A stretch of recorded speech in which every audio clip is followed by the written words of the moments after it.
presentation. And let me start the recording one more time. Ladies and gentlemen, let us move on into our next seminar. And today, I have the honor and pleasure to introduce our presenters. Today with us, we have Hanna Bondarenko, PhD in History, Associate Professor at the Institute of International Education, Karazin, Kharkiv National University. The sphere of her research includes the history of Ukraine, history of Kharkiv region, international relations, culture, and traditions. And the second speaker is Yevhen Rachkov, who holds a PhD in history and is an associate professor at the Department of Historiography, Studies, and Archaeology at the Karazin Kharkiv National University.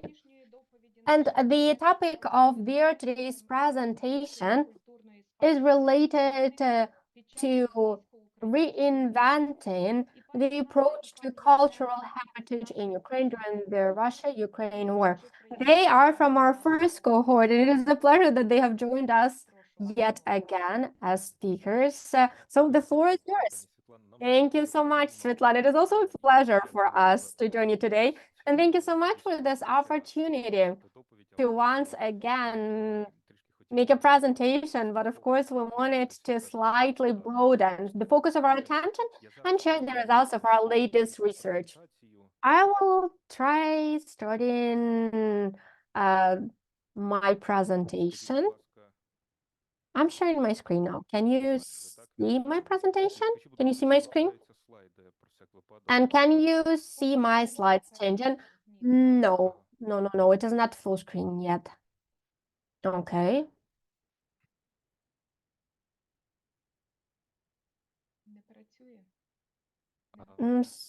It's not working. Well, I on my screen everything does work. Maybe it's loading. I'm not sure. Let me reboot it then. Give me a minute. I'll try sharing my screen.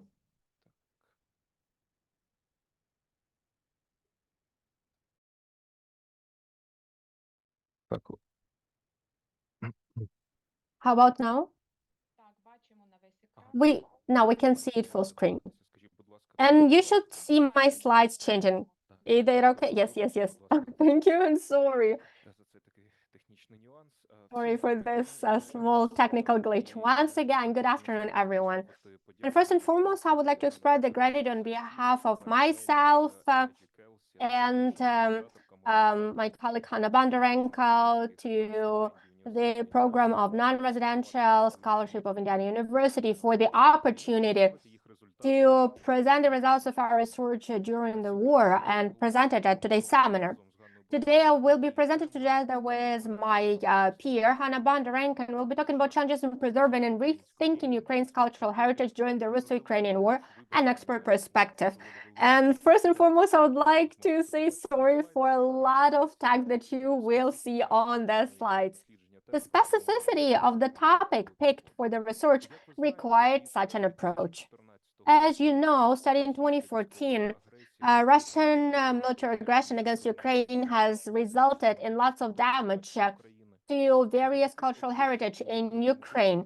And regarding such facilities and items, you can find a lot of information verified to a different degree. Here we're talking about the official data from regional and local authorities that are working in cultural domain, from Ministry of Culture and Information Policy of Ukraine, the verified data by UNESCO, the data from the civil society initiatives that are collaborating with the public institutions in Ukraine, with the aim to monitor the situation with the cultural heritage and relevant facilities. On the slide, you can see the data provided by the Ministry of Culture and Information Policy in Ukraine. The expert community assesses the damage to the cultural heritage as the largest since World War II. And culture incurs more and more damage, especially in those territories that are still occupied by the Russian troops, as well as in those where the armed hostilities are ongoing. It is worth mentioning that Russia-Ukraine war also triggered reinventing the understanding of cultural heritage in the Ukrainian society. And I'd like to reiterate it one more time. We believe that it also led to the humbler switching. And on the one hand, we see a larger interest towards traditional culture, traditional examples of culture, which form a very important foundation for the regional and national identity. And on the other hand, the heritage that has to do with the Russian Empire and the Soviet Union and the heritage that comes back from those periods. Another important thing is also reinventing the cultural heritage in Ukraine. And to that end, in May 2023, a group of researchers from Karazin National University initiated a research project titled City and War, dedicated to reinventing the cultural heritage of large cities in eastern and southern Ukraine during the Russo-Ukrainian War. This project initially was supported by the Alberta University in Canada. There are also a number of curators of the project and multiple researchers from different Ukrainian facilities also participated. I was the team lead for this project, but also among the critics, I'd like to mention Hanna, Bondarenko, the associate professor of Karazin, Kharkiv University, Olhavovka, deputy director of the Center for Ukrainian Studies and Local History, named after Tronko Natalia Ivanov, director of the Center of Contemporary Art, Armilov Center. The project is interdisciplinary and is an open network covering mainly faculty and students of Ukrainian universities, and we are trying to cooperate closely so that we can share opinions, observations, and try developing new approaches to understanding cultural heritage and work with cultural heritage. The main focus within the City and War project is aimed at exploring and interpreting diverse aspects of the cultural heritage of Ukraine. First and foremost, we're talking about key cities in eastern and southern Ukraine: Dnipro, Donetsk, Zaporizhzhia, Odessa, and Kharkiv. After the war in Donbass broke out in 2014 and after the full-scale Russian invasion in 2022. The heart of the resource, the core of it, is historical and cultural landscape of the city, memorials, places of interest, as well as movable property that can be found in museums, archives, libraries. Aside from that, we also focus on different celebrations, festivals, customs, and traditions, street art, cultural and culinary traditions. All of that is important because both material and non-material, tangible and intangible, brought together creates the certain landscape that demonstrates collective memory, identity of the cities, and also impacts the shaping of all of the aforementioned.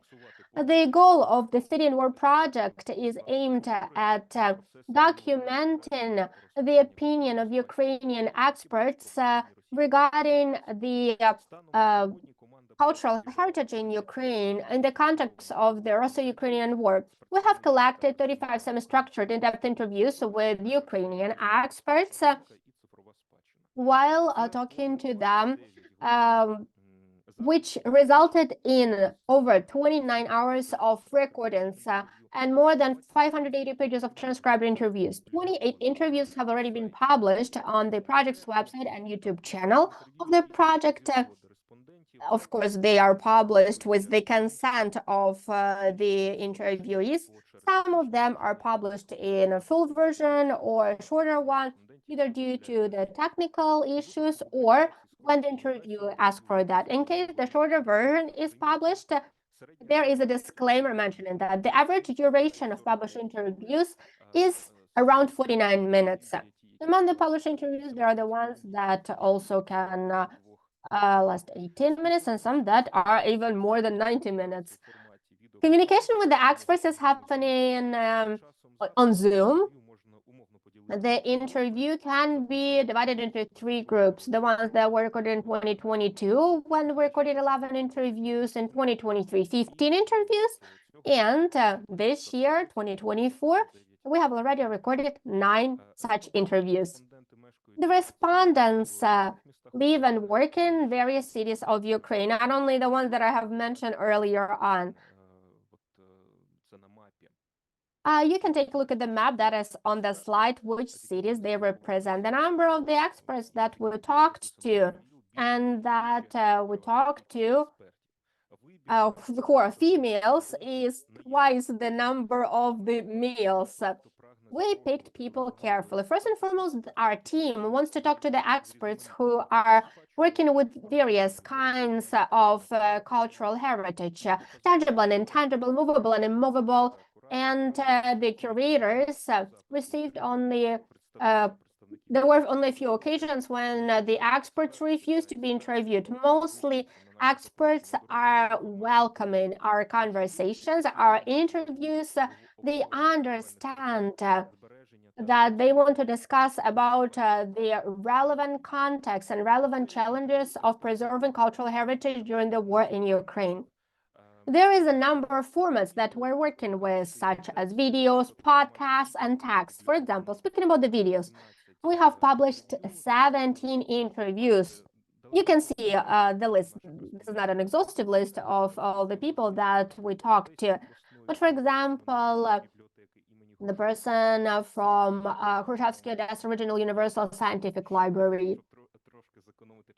Well, I'm trying to be sure this one. I'm not gonna name these people, give you their first and last names. You can find out more about the opinion of our respondents when we move on to the part dedicated to the analysis of these interviews. Also, for example, the director of the Kharkiv Literary Museum, director of the Central State Scientific and Technical Archive of Ukraine, head of the Kharkiv City Center for the Protection of Historical and Cultural Heritage, as well as acting head of Sumtsov Museum. And this list can be continued further and further. Now, speaking about the podcast, we have also published interviews with the head of Dnipropetrovsk Museum, with the head of Kharkiv Oblast Center for Culture and Arts, with the architects, with the director of Dnipro National University Library. One interview was published in the format of a text on our website, and you will be able to see that there will be links toward the end of our presentation. So if you're interested, you can find out more about the opinion of various respondents. In general, the interviews that were collected in the framework of the project are dedicated to preservation and rethinking of urban cultural heritage during wartime, archaeological heritage and historical museums during wartime, preservation and reinventing university heritage during wartime, literary museums and urban cultural heritage during wartime, protection of mobile cultural heritage, and operations of historical museums, libraries and movable heritage, again during wartime, archives and archival heritage, contemporary art and strategies for dealing with dissonant heritage, representation of Ukraine's cultural heritage on Wikipedia, or solidarity, tourism, and challenging heritage in Ukraine. It is worth mentioning that for each of the interviews, we create a unique list of questions, which allows us to focus on the central main topic of the conversation, taking into account the sphere of interest of the respondent. But the main backbone questions are the same for most interviews. Such questions are dedicated to the preservation of Ukraine's cultural heritage during war, strategies of reinventing cultural heritage, the strategies for dealing with challenging heritage, such as Soviet heritage, determining the role of various actors in preservation and rethinking of cultural heritage. We're also asking almost all of the respondents regarding utilizing digital technologies for heritage conservation in their professional activities. And of course, special attention is paid to the peculiarities of cultural heritage in major cities of Ukraine, particularly in the east and south. Now, let us look at how our respondents reply to 5 key questions. Let's start with the first one: systemic challenges in preserving Ukraine's cultural heritage. те, що російська військова агресія проти України It is worth дійсно mentioning that Russian military aggression against Ukraine triggered the crystallization of certain issues that pertain to the economy, finances, and inventory taking of cultural heritage of Ukraine. The respondents also agree that these issues have come to the fore. Apart from that, the respondents also mentioned that the citizens of Ukraine do not care that much about the preservation of cultural heritage. There is indifference on their part.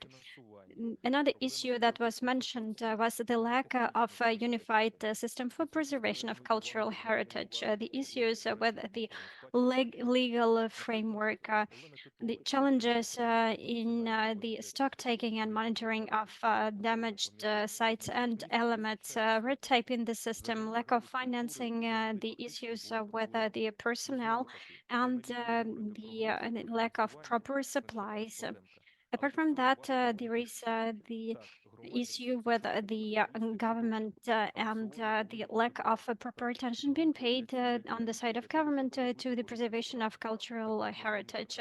Olena Titova, a member of the Ukrainian National Committee of the International Council on Preservation of Sites, mentioned the following while being asked the first question. Well, in general, culture has always had certain issues. I do not like talking about money, and finances have been an issue for a while. For instance, the civil activists, that is good. It is good to have civil society organizations, but that is just the foundation to do some good deeds. But at the same time, we know that culture has always been financed according to the principle of residual funding and residual costs, the leftovers we give into the culture. Katrina Kublitska, the architect and art restorer, mentioned the following issue. There are so many gaps and flaws that need our attention. The law requires a certain regulation in terms of the responsibilities of the local departments of culture preservation and protection. There are different approaches and fragmentation of approaches throughout different regions of Ukraine, and there is no united and unified policy. Yaroslav Likhaletov, a research fellow of Kharkiv Center for Cultural Heritage Protection, mentioned the following. We can talk a lot about the issues for days, for hours. There are certain institutional issues, the issues whether the legal framework, and the issues when it comes to training and education of the staff who works at museums and who specializes in sites. And now I'd like to give the floor to my colleague Hanna Bondarenko. Thank you, Yevhen. Now let's talk about the second question, the challenges facing the field of cultural heritage preservation in Ukraine since the start of the war in Donbass in 2014 and the full-scale Russian invasion in 2022. The Russo-Ukrainian war caused a lot of damage and destruction in cultural heritage and cultural infrastructure of Ukraine. The government system of cultural heritage preservation was unprepared to address the challenges of war. For instance, some museum collections were not evacuated into the safe places, and they were damaged or stolen by the aggressor. At the same time, Yaroslav Likholetov mentioned that the evacuation of certain exhibits depended on the particular institution where they were located in. And I quote, there was no readiness, neither in 2014 nor now. There were some discussions, but once again, there were some people who didn't know what to do. And now I would like to share the opinion of Pavlo Kravchuk, the specialist of the Department of Culture and Tourism in Zaporizhia City Council. Well, the system of cultural and heritage preservation bodies was not functioning properly. It was not well managed before the war, and of course, during the war, it became very unruly. For instance, Melitopol Local History Museum was not evacuated since there was no order to evacuate jewelry, the golden jewelry of Scythian origin, neither the Huns diadem. It was all lost. The exhibits should have been um, transferred to the safe places, and some exhibits were saved by the staff of the museum. For instance, Olga Sushnikova, the acting head of Kharkiv History Museum, said the following about the first days of the full-scale invasion. About a week after the full-scale invasion, I also decided that it was too dangerous to go there and forth, to go back and forth to the museum. Therefore, I stayed in the museum 24/7. It was my duty. We lived in the museum and we were hiding everything that we could hide. It means that neither museums nor archives nor libraries were not prepared to act under such a absurd situation and in case of emergency. The respondents also mentioned that the full-scale invasion of the Russian Federation was a surprise for them. Therefore, the lack of clear instructions and the lack of financial resources became an issue. Alexander Starik, acting head of Dnipropetrovsk National History Museum, named after Dmitro Yevernitsky, says the following. I believe that it is not a secret that there was no proper preparation, neither in our museum nor in other museums. There were no specific instructions nor action plans. There were no evacuation plans, and the plans that we had provided for the evacuation to the east. Therefore, we were supposed to evacuate facing the enemy.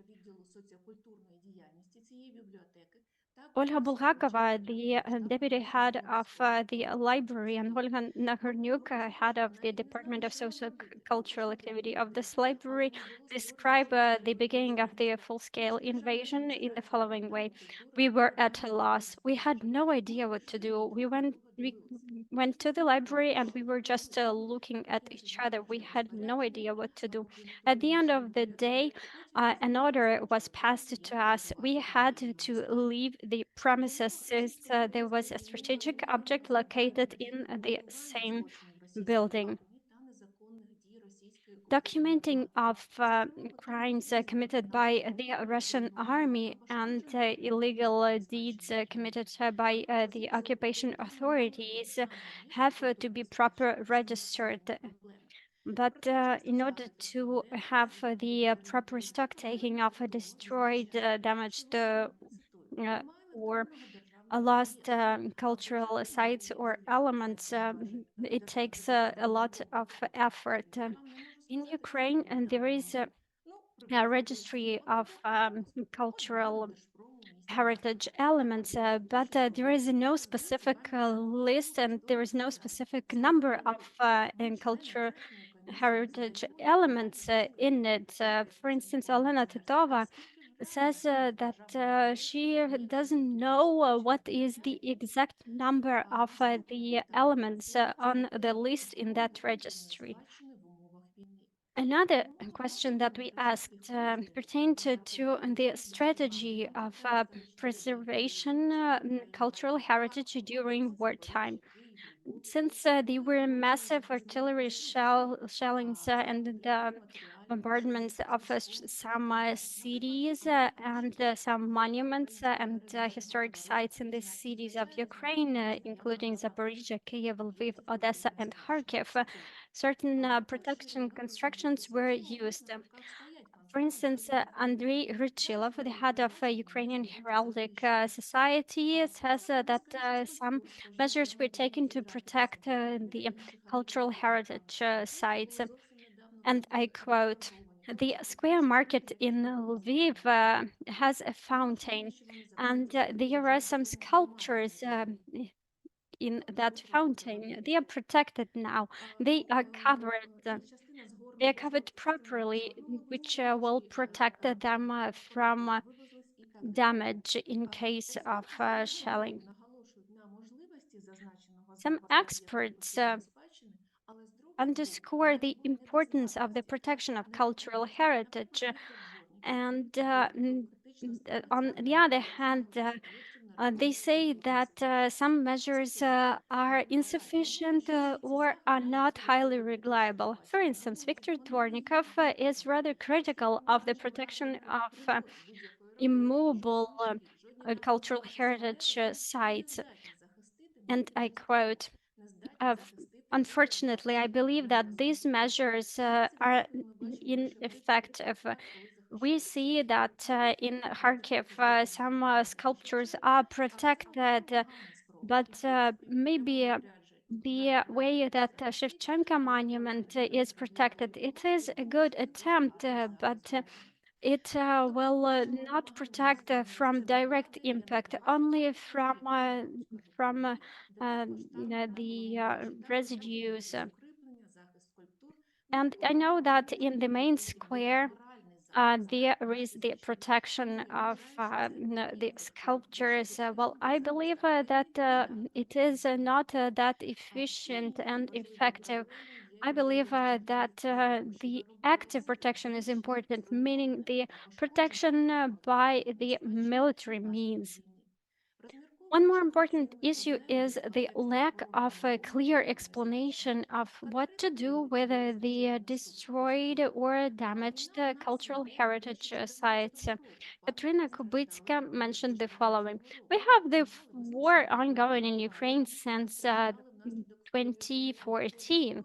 Therefore, some monuments were damaged back in 2014 as the result of direct impact, or they were damaged by the explosive waves.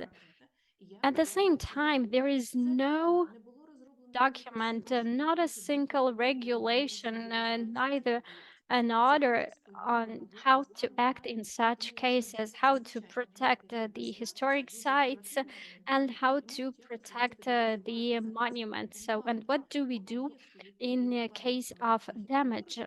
The sites that are the sites of architecture, and they require certain paperwork.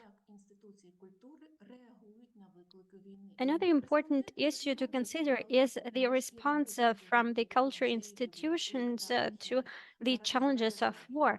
The respondents said that they are working hard in order to preserve the funds, the collections, and in order to restore the elements and the heritage elements and exhibits, for instance, drying or disinfection.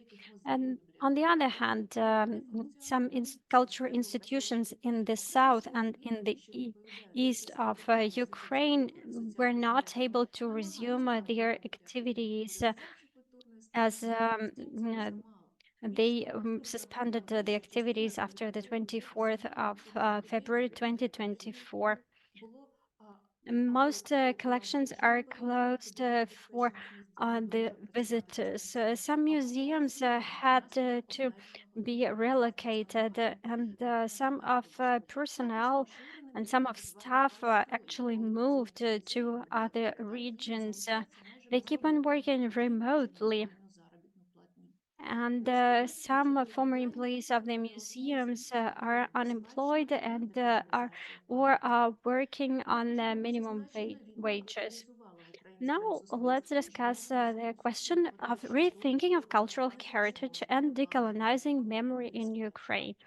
We have the heritage elements that are perceived as unsettling, undesired, problematic, meaning the Russian or the Soviet heritage. Different principles of work with this type of heritage were mentioned. For instance, some were suggesting to destroy these heritage elements completely or to bring them to museums as prompted by others. Academia also got engaged into this type of discussion. At the same time, while hearing a lot of extreme statements on completely destroying these heritage elements, are counterbalanced by the claims of cautious preservation of these heritage elements.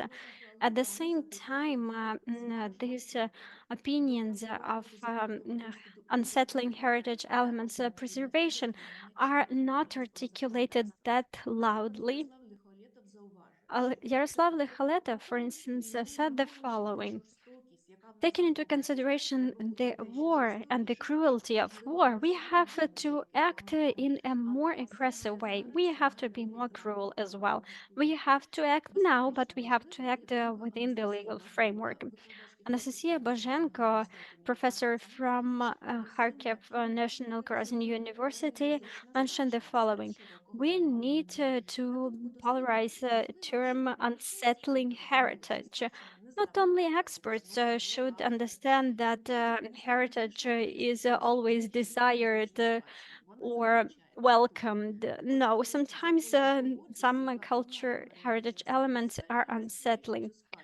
Quite often, we hear among experts that these heritage elements should not be handled right now. We should not touch upon those issues right now, as now there are many urges to destroy all Soviet-related items and elements. Our experts also mentioned the traumatizing experience of war, and this is why there are some calls to destroy all he- unsettling heritage elements. At the same time, some believe that there might be some space for rethinking. Yes, these heritage elements we're creating the culture of the Soviet times, but at the same time, they were created by people who lived here. And I do not only mean the artists, I do not mean only the architects or people who were working on the construction site. They were people who were the contractors or contracting authorities or the customers ordering these elements being created. Our cities in Ukraine were mostly comprised of the heritage elements dating back to the Russian Empire and the Soviet Union. Yes, they will have no prospect in our urban space, but on the other hand, Ukrainian citizens took part in creation of these heritage elements and sites. Ukrainian craftsmen were engaged. Therefore, we have to work on the separation of narratives from the heritage elements, and we have to reconsider the interpretation of these sites. We need to explain to the public what were the conditions under which these sites were created. For instance, we may discuss the museum collections, but we have to offer our interpretation. I believe that there is no need to destroy everything, but there is a need to rethink it all. We have to preserve these uh, objects, but we need to prioritize certain ideas.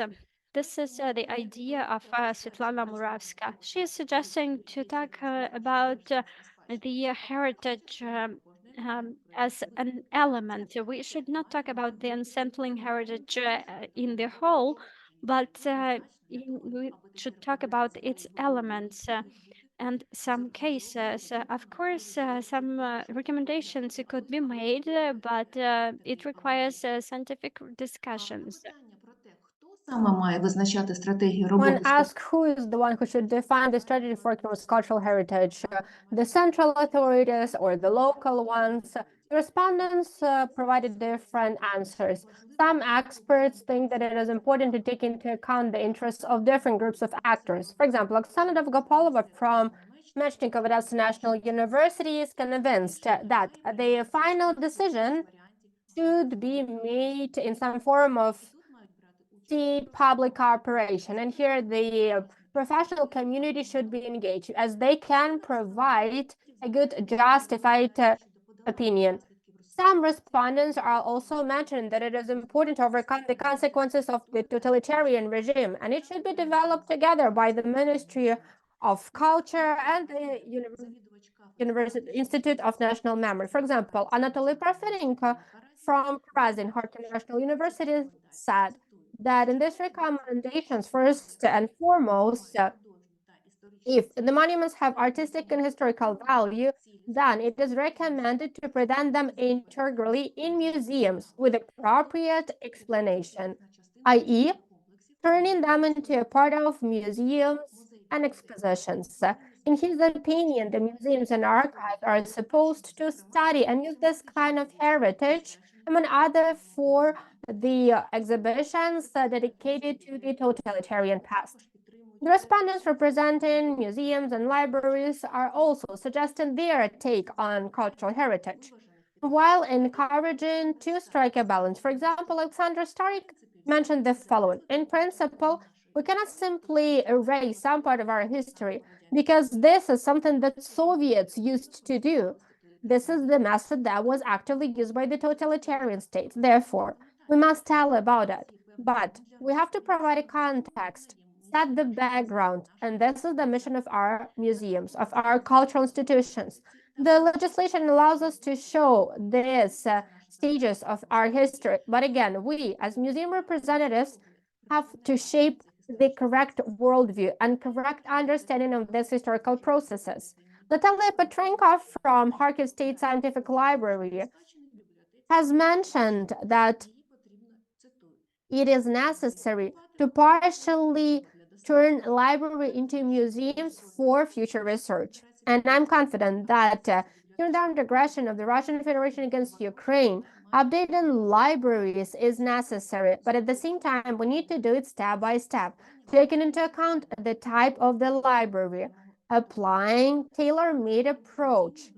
But for the sake of the information security of our state and to influence the public, we cannot keep the documents that are promoting the war, that are promoting any kind of religious warfare, that are trying to whitewash the Russian aggression against Ukraine or any empire narratives. Ludmila Luchko from Les Hanchard Dnipro National University Library says a similar thing. I believe that this requires a balanced approach because there are publications that are valuable. Maybe we can preserve Russian language books and not popularize them, but still, if the need be, we can provide them to the faculty of the universities. And I'd like to emphasize that it is important to replenish university libraries with Ukrainian literature and translated publications. Murat Baraj was responding to the question about the challenge and heritage in the following way. Talking about what we have left from the Soviet days, there are over 90% of such documents that were developed during the Soviet days. That is why we have to be extremely careful when working with them. The next question had to do with the meaning of digital technologies for preservation and promotion of cultural heritage. When responding to the question about using digital technologies for cultural heritage during war, the respondents usually emphasize the advantages of digital technology without seeing any of the drawbacks. For example, Katerina Kobliska said the following: in my opinion, it provides only advantages. There are very few drawbacks.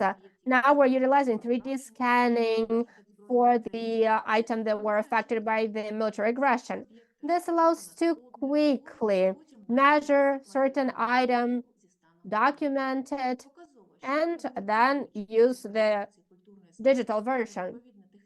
And another important thing is that respondents oftentimes are trying to compare situation in Ukraine and other countries, such as Western Europe countries and the US. The Ukrainian system lacks state programs aimed at digitalization of cultural heritage.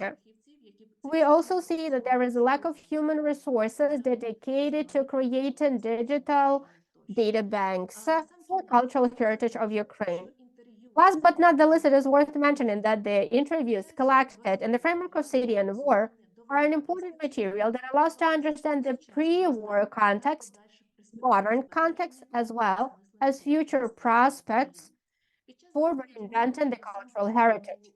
During the presentation, we focused on protection of cultural heritage before and after February 24th, 2022. Of course, aside from challenges, we have to also mention some of the achievements. For example, there are quite a few initiatives that are aimed at creating the digital ecosystem of Ukraine's cultural heritage. Aside from that, various civil society initiatives, volunteer movement are being very active, as well as activities of international organizations aimed at popularization of cultural heritage. We also have omitted lots of achievements of our respondents. Clearly, the stories can lay the groundwork for further results of our project. We continue collecting interviews and will be happy if you collaborate with us. Thank you for your attention. Thank you so much, Hanna. Thank you very much, Yevhen, for such an interesting presentation. And thank you so much for introducing us to such an amazing project. So, ladies and gentlemen, your questions are very welcome now. I think that our colleagues later will have some questions because this is an incredibly interesting project. If you don't mind, I will. Oh, I see that Mr. Russo-Ukrainian is ready to ask a question. Can I ask the question first and then I'll give the floor to you, okay, if you don't mind? Thank you so much. Hanna, Yevhen, I have a question regarding the methodology. How were you picking your experts? Who assisted you in drawing the list of these experts? This is my first question. And my second question is, in your conclusions regarding the project or in your ideas regarding the future of this project, were you only relying on the ideas by the experts that you interviewed, or did you also rely on some theoretical research on cultural heritage and its preservation? For example, the research of renowned researcher Alexander Shritsenko. Thank you. Thank you so much, Svetlana, for your question. Hanna, if you don't mind, I'll take this question. You can add later on. This is a very important question regarding how we selected our respondents. And first and foremost, the idea of the project was initially to better understand what is happening with the cultural heritage with the onset and what happened to it after the onset of the full-scale invasion. And yes, we do have those peers that we collaborated with prior to the full-scale invasion by the Russian Federation. And we tried to first talk to those experts, the ones that we know personally. But later on, we ran out of people on our list. And the problem then was that we needed to find more people we would like to chat with. So at first we were restricted in a way. We thought that, okay, there are only these 5 cities that we focus on, and only experts from Kharkiv, Dnipro, Zaporizhia, Odessa, and Donetsk will be covered. Well, speaking about Donetsk, we're talking about Donetsk National University that moved to Vinnytsia. But later on, we understood that we have to get outside of that box even. Then we started talking to colleagues from Kyiv and Lviv as well to better understand the specificity and different opinions collected in different parts of the country. The vast majority of the respondents out of 35, I cannot give you the exact percent because we didn't know them before we interviewed them. We met them during this project. And the idea was to not restrain ourselves with the people that we know directly. So we were not taking people depending on their, I don't know, like political statements that they made or some other criteria. But first and foremost, we need to work with different people, those who work with tangible and intangible heritage, movable and immovable representatives of libraries. Therefore, we have lots of directors of libraries, museums, archives, also researchers from universities who are focusing on this field. And some of them are now in Ukraine, others moved to the EU countries. That's why we did it on Zoom, because that's the easiest given the situation that we're faced with. Well, regarding the conclusions, during this presentation, we were trying to step aside from certain suggestions, but rather demonstrate the views and opinions of these experts. And we're presenting these views, and this is what Hanna mentioned. They may sometimes seem even marginalized. And this supposes poses the problem when the opinion of academia for some reason becomes marginalized, even though they are trying to convey the opinion that pertains to, for example, being careful when you are dealing with the challenging heritage. And the experts were saying that first, you need to convey this opinion that such heritage exists and it can exist the same as heritage of violence, etc. But we couldn't provide other examples, even though we picked quite a few quotes that had to do with what needs to be done with the heritage or the digital heritage, the strategies, how this needs to be done and implemented. Because, yeah, we do have quite a few challenges related to that. So we're not drawing conclusions, but rather presented opinions. And the idea is, even in the framework of the project, to truly hear the voices of the expert community, of the academia, so that these opinions, one way or another, are voiced. And this was the idea. Not so much for us drawing conclusions, but rather conveying the voices of these people, make them heard. Thank you so much. Thank you for your question. Oleg, go ahead. Oleg, go ahead. Thank you. I would like to thank our presenters. It was a very interesting presentation. And I have a few questions. And take into account how you responded to the first question, I would like to add to that. My question is regarding the challenging heritage, the undesired heritage. Because, there are different opinions regarding the undesired heritage. Because here we are faced with colonialism that was mentioned in early March too. Also, it is related to decommunization. There are various opinions. Some people say that everything needs to be decommunized. Others say that not everything should be decommunized. Therefore, my question is, when you were talking to the experts, was their opinion different regarding the challenge in heritage, regarding where they are originally from, the East, the West, etc.? So is there any correlation between where the expert comes from and their opinion regarding this challenge and heritage? Thank you for your question, Oleg. Well, I'll start responding to that question. Maybe Hanna will add something. First and foremost, I wanted to say that we refused to compare people, and we also discussed it with Hanna when we were preparing for this presentation. We refused to compare these ideas because every expert were speaking from their own position, and these in-depth interviews cannot be analyzed from the viewpoint of the content analysis, when we can count everything and see how many times a certain word combination has been repeated, or how many times a certain word has been repeated. You know, if you were trying to convey the essence.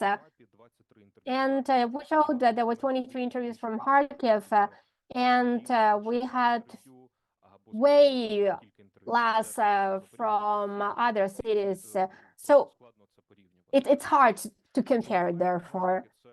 Why Kharkiv? Because, well, the vast majority of the interviews are from Kharkiv, and that is why, and interviewers are mostly from Kharkiv too. That is why we're mostly focused on those experts who are employed in Kharkiv and who work in different institutions in Kharkiv. That's why it's hard to make any comparisons.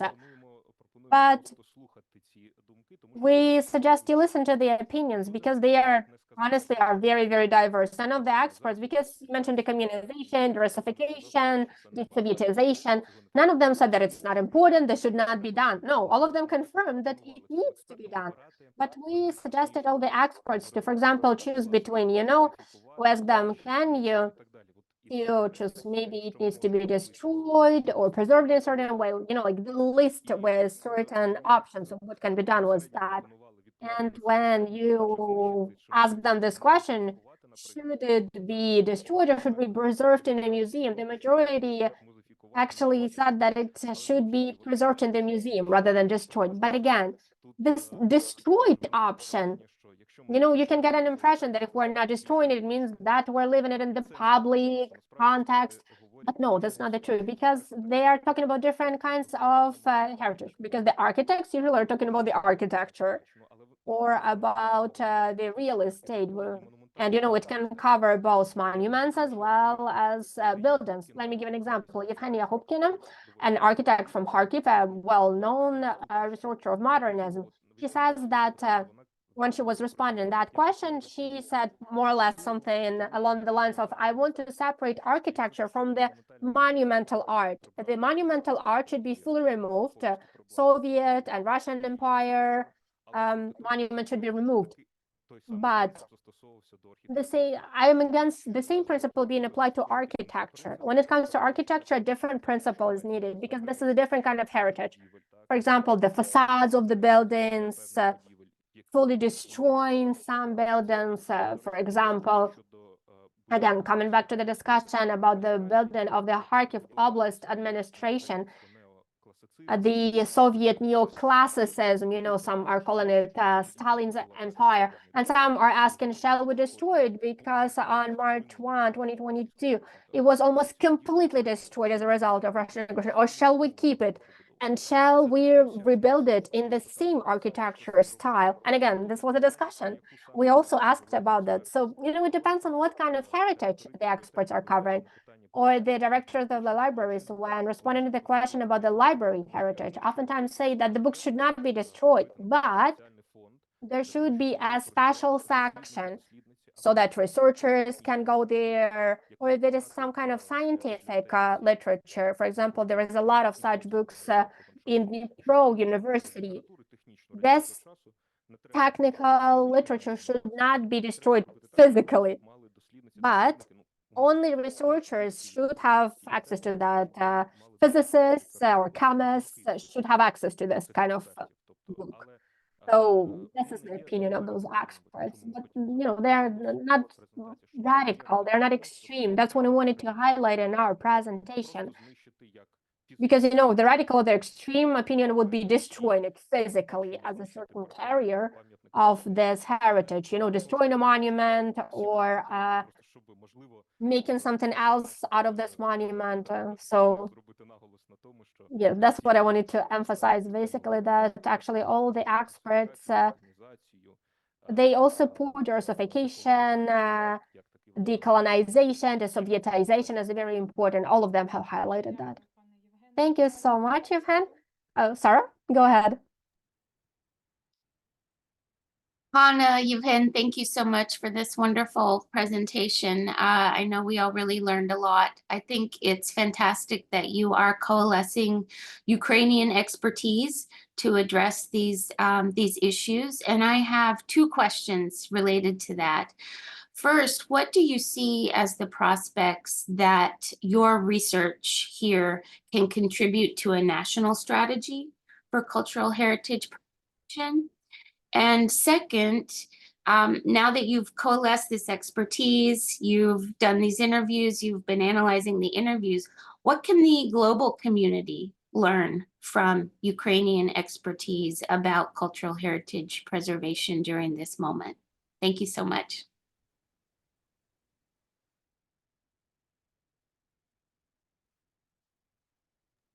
Саро, дякую дуже за запитання. Ганно, можливо, я хотів би, Sarah, for your question.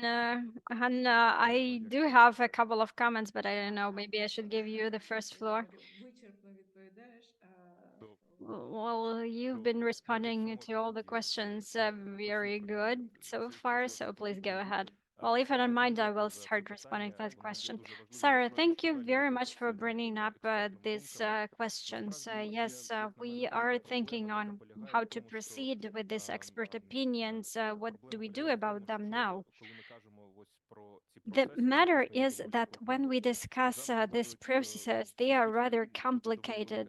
And of course, in the society in Ukraine, there will be always people saying that what is done is not enough from the point of view of the preservation of cultural heritage.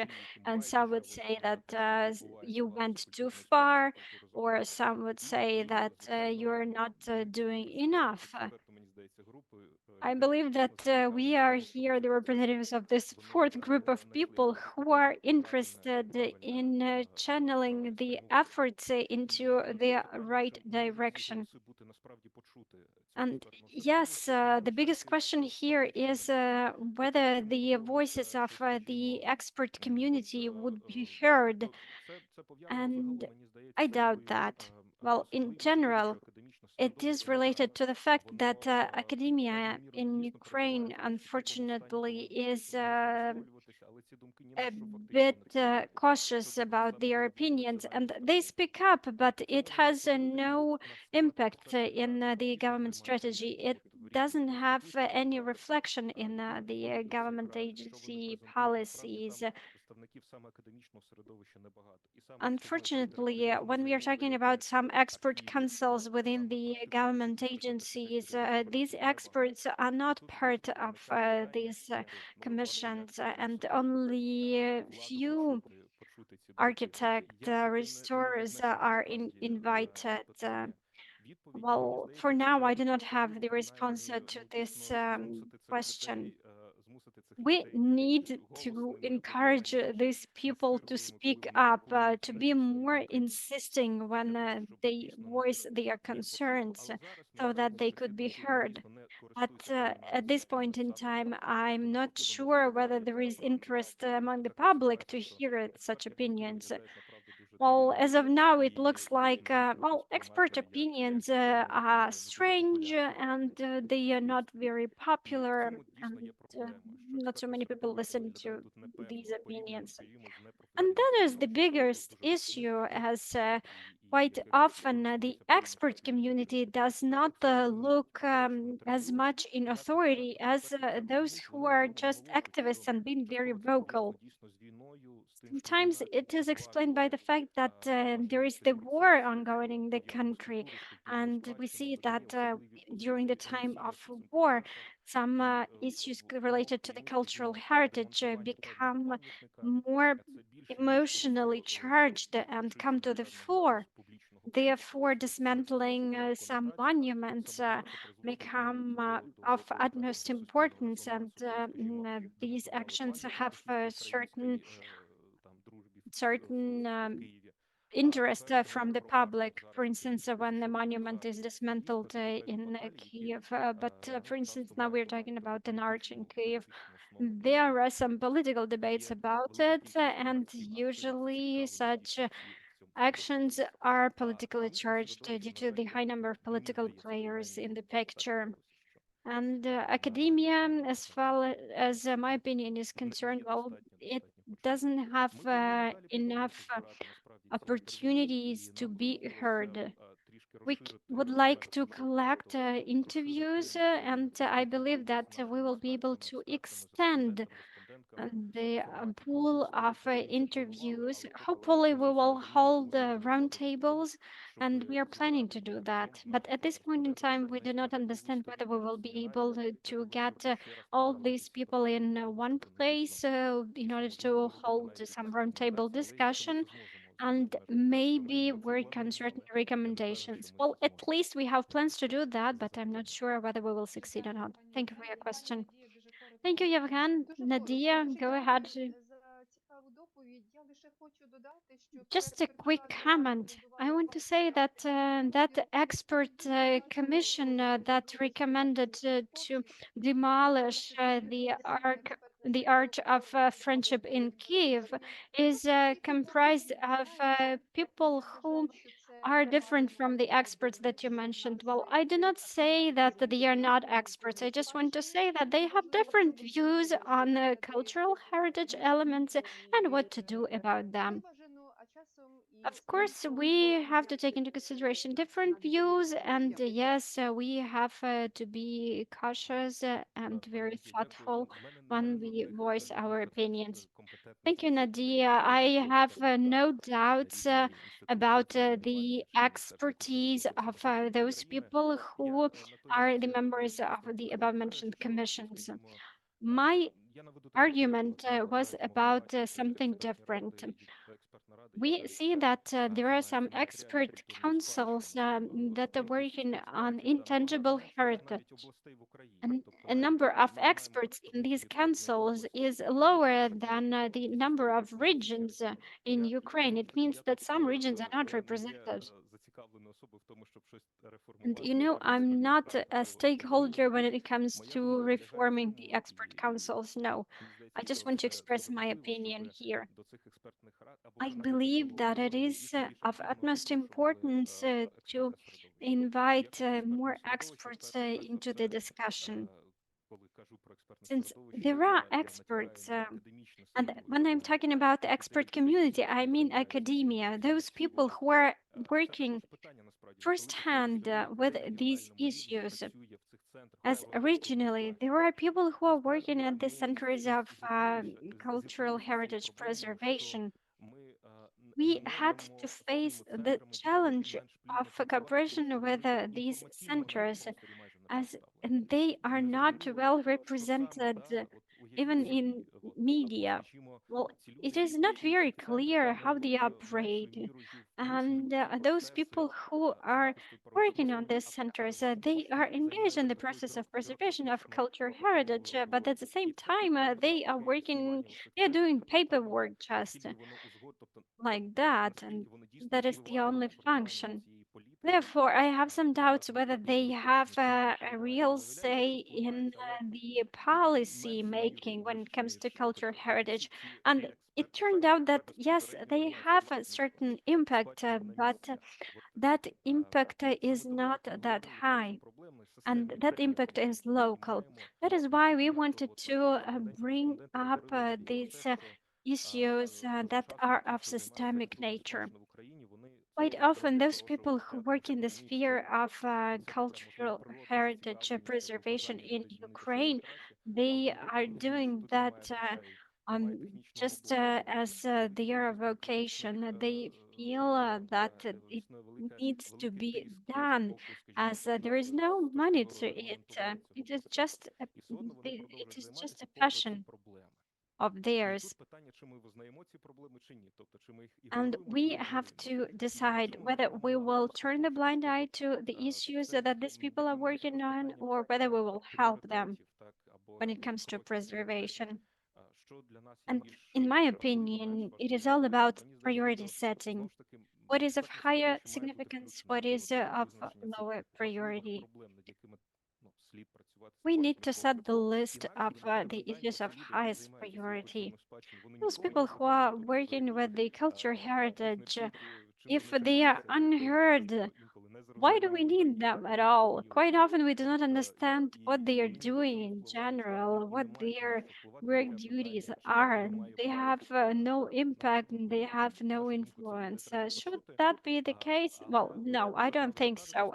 We need to hear from them. We need to hear their opinions. But at the same time, there are certain trends in community and in Ukrainian society. We do not agree with all the opinions that were uttered, but it is up to the experts to express their views. Thank you very much, Yevhen, for your opinion. Thank you very much for your presentation. It was highly relevant.